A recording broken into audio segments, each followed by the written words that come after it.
There's a chart I saw recently that I can't get out of my head. A Harvard business professor and economist asked more than 5,000 Americans how they thought wealth was distributed in the United States. This is what they said they thought it was. Dividing the country into 5 rough groups of the top, bottom, and middle 20% groups, they asked people how they thought the wealth in this country was divided. Then he asked them what they thought was the ideal distribution, and 92%, that's at least 9 out of 10 of them, said it should be more like this. In other words, more equitable than they think it is. Now that fact is telling, admittedly, the notion that most Americans know that the system is already skewed unfairly. But what's most interesting to me is the reality compared to our perception. The ideal is as far removed from our perception of reality as the actual distribution is from what we think exists in this country. So ignore the ideal for a moment.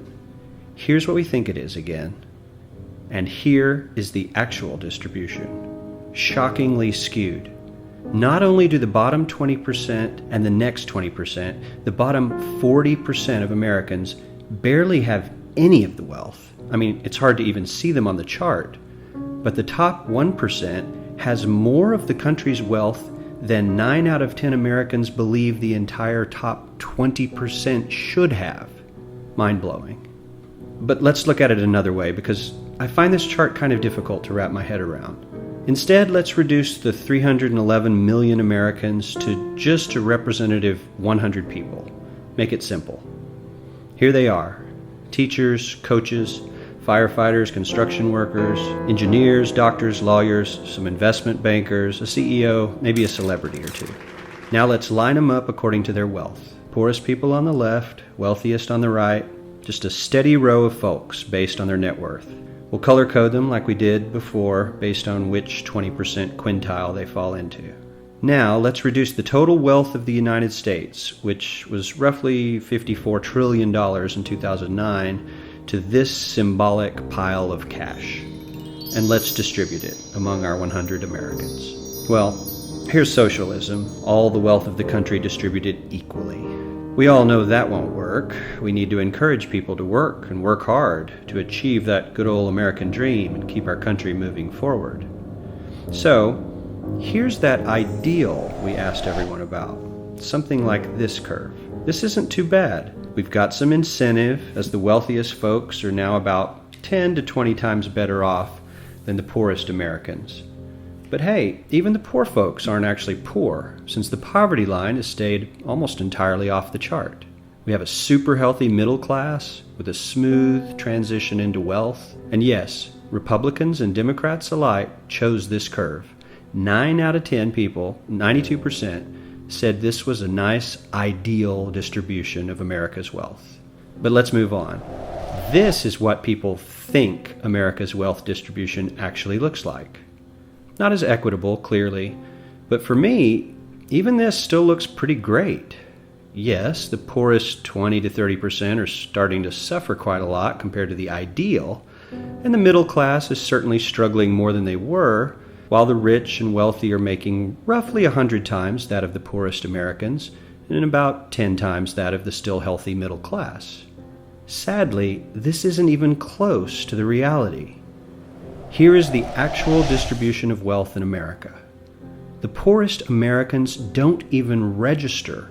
They're down to pocket change, and the middle class is barely distinguishable from the poor. In fact, even the rich between the top 10 and 20 percentile are worse off. Only the top 10% are better off. And how much better off? So much better off that the top 2 to 5% are actually off the chart at this scale. And the top 1%, this guy, well, his stack of money stretches 10 times higher than we can show. Here's his stack of cash, restacked, all by itself. This is the top 1% we've been hearing so much about. So much green in his pockets that I have to give him a whole new column of his own, because he won't fit on my chart. 1% of America has 40% of all the nation's wealth. The bottom 80%, 8 out of every 10 people, or 80 out of these 100, only has 7% between them. And this has only gotten worse in the last 20 to 30 years. While the richest 1% take home almost a quarter of the national income today, in 1976 they took home only 9%, meaning their share of income has nearly tripled in the last 30 years. The top 1% own half the country's stocks, bonds, and mutual funds. The bottom 50% of Americans own only 0.5% of these investments, which means they aren't investing. They're just scraping by. I'm sure many of these wealthy people have worked very hard for their money. But do you really believe that the CEO is working 380 times harder than his average employee? Not his lowest paid employee, not the janitor, but the average earner in his company. The average worker needs to work more than a month to earn what the CEO makes in 1 hour. We certainly don't have to go all the way to socialism to find something that is fair for hardworking Americans. We don't even have to achieve what most of us consider might be ideal. All we need to do is wake up and realize that the reality in this country is not at all what we think it is.